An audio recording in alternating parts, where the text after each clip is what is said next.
Now back to Outdoors with Larry Ray on ESPN 790. Brought to you proudly by the Tennessee Wildlife Resource Agency, Gaston's White River Resort, and Barton Power Sports.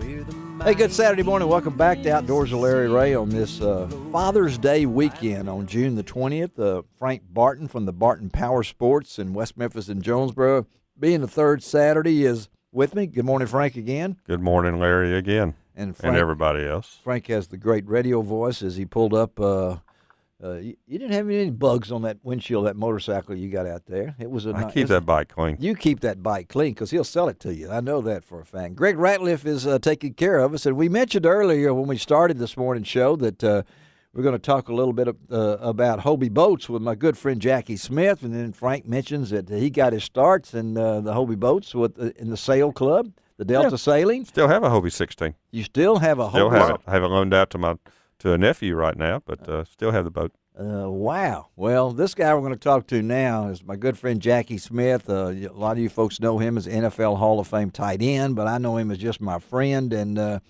associated with Hobie Boats. And primarily I want to talk to Jackie. First of all, good morning, Jackie. Good morning, Larry. How are you doing? Good to hear you. Good to hear you, too. That means we're still vertical, right? So it's always good to hear your voice. I know Jackie's voice. I can pick it out of a crowd, even if it's three or more people. So that's it. But Hobie Boats, tell our listeners a little bit, Jackie, how you got involved with them. Well, I got involved with Hobie quite a few years ago when a friend of mine who bought the company wanted me to take a look at a boat that he had, a new boat they had. Was a small boat, a recreational boat. Uh-huh. But it had this Mirage drive in there, which really pushed the boat along so really efficiently. It's hard, really one of those things you can't describe unless you get in it. But anyway, long story short, I suggested that maybe we modify the boat and put some mud flaps and coon tails on it, so to speak, so that a fisherman could utilize it. And take advantage of that Mirage drive, and since then they gave that a shot, and since then we really can't really make enough of these things. So yeah. It turned out pretty good. Yeah, and in fact, there's more than one Mirage, right? I mean, yes, there's more than one. There's quite a few, and our biggest and newest one is the Pro Angler 17, which is a boat that's. It's 17 feet long, and obviously it's about 45 inches wide, and it's fully loaded. It weighs only 230 pounds. But this thing with just one guy, and it can move this boat along like you can't believe, and I can't explain because it's such a unique technology that you have to get in it to believe it. And the amazing thing about this, you just mentioned, 17-foot long boat, weighing a little over 200 pounds. Is very easy, the mobility to move it around to where you want to go. And that's you can go in places that you can't go in another 17-foot boat. Well, that's exactly right. We have the thing is configured where you can have one in the front, one in the back, or the one in the front could be turned around looking at you and paddling and going forward. Uh-huh. And then or you can put it in configured where there's one guy in it. But when I tried it out initially last year, I was able to outrace a lot of these boats by myself.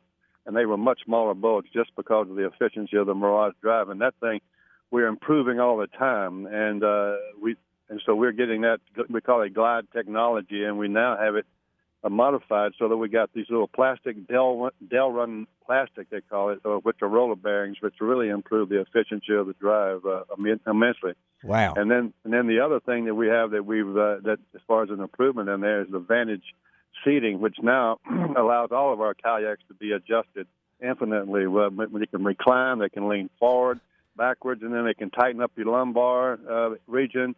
And most importantly, for a lot of guys, is it raises you out of the water and keeps you out of the water. It's not a kayak you have to sit down so low that your butt gets wet, and that's not fun. No, and it's and we're talking to Jackie Smith, Hobie Boats, which is it just worked out this way that down on the Mississippi River today, the 34th annual Outdoors Incorporated Canoe and Kayak Race, 1,500 meters, the fastest 1,500 meters on water is going on today. It starts at 10 o'clock right out of the Wolf River and into the Mississippi River and back up 300 vessels and 500 boats, and I bet there's a Hobie down there someplace. Well, I bet there is too. But we've had entered in those things before, but they won't allow the Hobie Mirage drive to enter. No, they won't let that. That one goes a little fast, and it's built for that. And then, of course, Frank is showing me the picture of it here, and I've seen it and been able to sit in this thing, and it's just it's an amazing thing. And you think about it, how much technology, Jackie, has changed.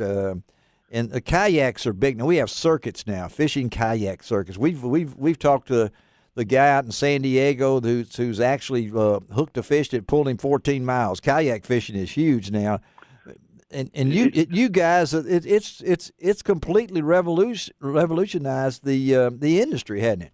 Absolutely, and that's not a bold statement or trying to make it sound more than it is. I've watched it over the years, and just this last year we had an event. For instance, we had an event down at the Kentucky Lake, and we had like 35 guys there who fished there in the tournament. And this year, we had right at 80 guys fishing in the tournament. And the type of guys that do this are guys that like a challenge, that like to fish that way. Yeah, they're professional guys. We had a lot of attorneys, the business people down there that really enjoy this type of fishing. And to me, it's so interesting to note that there's a whole new genre of fishing, the fishermen that come out for this type of fishing, and it's really attractive to people that really like to sort of just take the challenge on their own and get out there and see what they can do. And this boat can go and do so much that it's impossible to explain.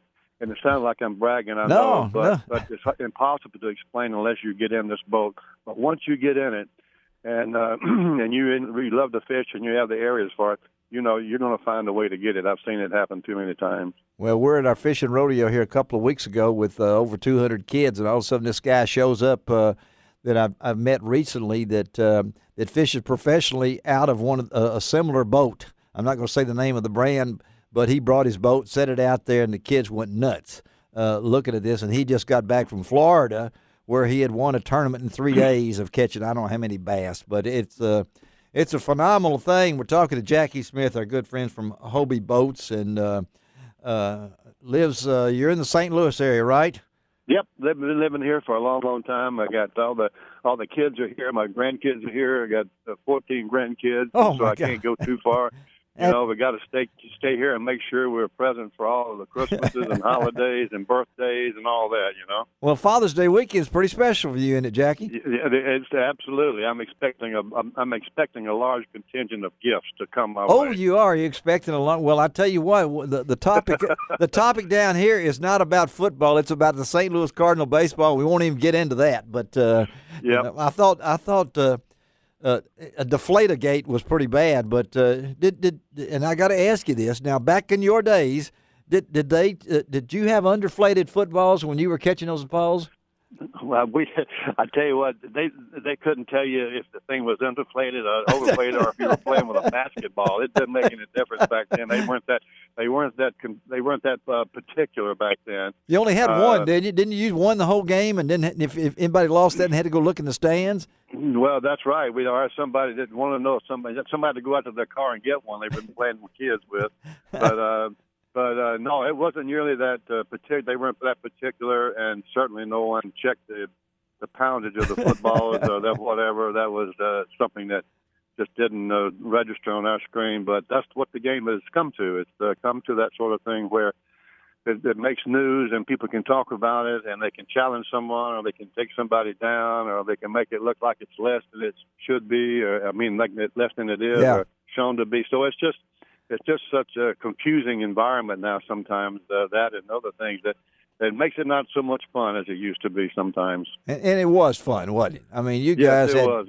yeah. We just had fun. I was just looking at some old videos, and we played in this old stadium that we had in St. Louis here, where it was a muddy field. I mean, we couldn't see it. It was so dirty you couldn't tell one jersey from another. The lines were gone. There was nothing playing on that, and I'm sliding around in the mud on my back, and so was everybody else. But it was just we wouldn't play the game. But that's what you accepted back then. It's not that it was any better or anything else. It was just different, and it was more of a naive time, I guess. when it comes to a lot of things, but also it was a time where people really enjoyed the game, and more importantly, they enjoyed each other. And I think the fans looked at it differently. I know that the players looked at the fans differently, but it was a nice time to play. I can't say it's any better, any worse now. It's just that it was different. And your first contract, how much you make? Well, I killed them. I made. They gave me $1,000 bonus and an $11,000 contract. And I thought these guys, I said, think us guys down here in the South are goofy. I said, those people from Illinois up in St. Louis give me all this damn money to play football. It's crazy. and you spent how many years in the league? 16. 16 years in the league, and I know that you were really happy to get that $1,000, man. I mean, oh man, when you're living on 50 cents a weekend, and that sort of thing. When we just gotten married and the whole thing, so yeah, it was a little bit of a rough, So I had an incentive. Had a lot of incentives to make the team, and I was a really very lucky guy to be at the right place at the right time. I'm very fortunate and very thankful for it. Well, Jackie, we appreciate you, buddy. And you can go to Hobie Boats and check that out, Hobie, or you can Google Jackie Smith. You might get to see what he looks like, sliding around. And that was a black and white film, wasn't it? I mean, that was. Well, of course. Yeah, when you said video, I can't imagine that. I mean, you got it on Super 8 there. Come on now. So that's right. I remember we used to go around as players and do some things in the off season. We'd get out these big 16-millimeter projectors and hook up this film, and have to take you 15 minutes to hook it up, and then start it grinding and then we had we'd shown it to a church group, and and then in the middle would be a Falstaff commercial. So that's what I always got a kick out of. And so, but anyway, it was a different time. It was a different time, but different times, different places. But it's just that's the same thing for everything. Everything changes. That's right. Do we know your Twitter account? So. No. I don't do anything I can't spell. All right, Jackie, we love you, brother, and take it easy, and have a great Father's Day weekend. We'll stay in touch, and always good to talk to you, okay? It's my pleasure, Larry. It's great to talk to you. Talk to you later. To you soon. Bye-bye. All right, bye. Jackie Smith, NFL Hall of Fame, first NFL Hall of Fame tight end. Let's take a break. Be right back. Hard act to follow, but we're going from Jackie Smith to the doctor of man in Cornell, talking about identifying waterfowl, and also talking about some crows, too. We probably will. Straight from Sapsucker Road. Sapsucker Road, from Jackie Smith to Sapsucker Road. We'll be right back on Outdoors with Larry Ray on ESPN 790.